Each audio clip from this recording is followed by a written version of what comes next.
Hola, bienvenidos a un nuevo episodio del Reporte Delta. Les habla su anfitrión, José Camilo Dacaso. ¿Cuál va a ser su excusa para no cumplir? Es la pregunta que le debe hacer la gerente de proyecto. ¿Cuál será su excusa para no cumplir? La respuesta a esta pregunta tan sencilla entregan una información muy valiosa. Buena parte de los proyectos no terminan en el tiempo o no cumplen con el alcance o se pasan del presupuesto. Y en algunos casos, con más frecuencia de la que quisiéramos, suceden las tres cosas a la vez. En Occidente somos muy dados a empezar a trabajar sin darle tiempo suficiente al tema de la planeación.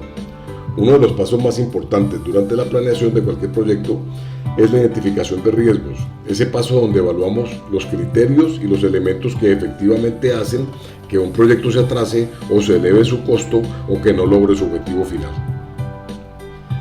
Hay muchas fuentes para estos factores en cada una de las áreas de aplicación, y lo curioso es que abordamos los proyectos sin darnos el tiempo para atender estas situaciones, que conocemos pueden pasar y buena parte de ellas son evitables con acciones previas.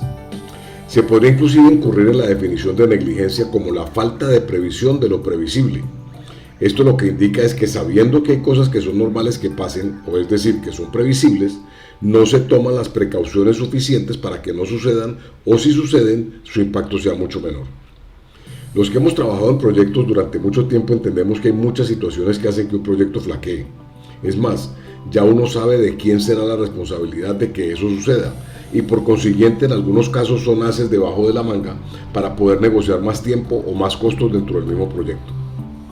Por ejemplo, cuando se construye una aplicación, un software o en general cualquier cosa, una casa, un puente, uno de los mayores factores en el incumplimiento es la falta de claridad en el alcance. Si nos remitimos al ejemplo del software, el comprador no se quiere comprometer del todo con el alcance por temor a que le quede faltando algo en lo que se ha imaginado que necesita.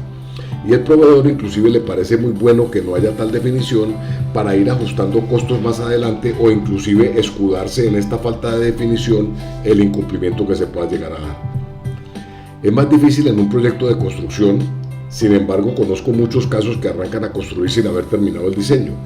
Y las definiciones, por ejemplo, de materiales, llevando algunos casos a cambios de materiales que implican tumbar y volver a construir o sobrepasar el presupuesto que obviamente tampoco estaba terminado. La mejor manera que hemos encontrado para identificar puntos de riesgo es tener en cuenta las disculpas, y encerramos disculpas entre comillas, las disculpas comunes que se dan cuando un proyecto de cierto tipo se atrasa o se eleva su costo.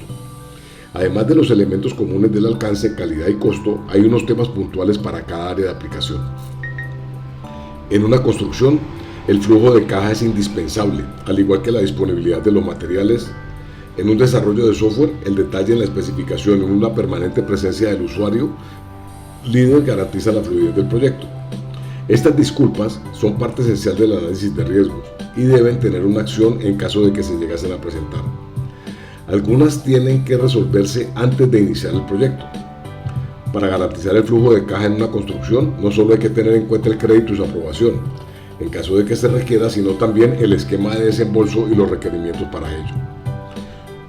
¿Cómo involucramos a los usuarios y cómo incorporamos herramientas modernas de diseño de software para ayudarle al usuario a ser más específico en la definición de sus requerimientos? Nos permite tener claridad en el alcance. Hoy hay herramientas de prototipo que permiten que el usuario vea cómo va a quedar lo que está pidiendo y profundice más en el requerimiento. Ya se han administrado proyectos por más de 50 años. Hay casos de éxito, pero mejor aún, muchos ejemplos de fracasos de donde podemos asirnos para identificar las disculpas y generar la matriz de riesgos y su respectiva acción preventiva o correctiva, la que aplique. No hay ya razón para que sus proyectos no terminen con el alcance que estipuló dentro del presupuesto y con el tiempo establecido. Pregúntele al gerente de proyecto cuál será su excusa para no cumplir. Las respuestas a esta pregunta tan sencilla le van a entregar una información muy valiosa para construir su mapa de riesgos. Hasta una próxima oportunidad.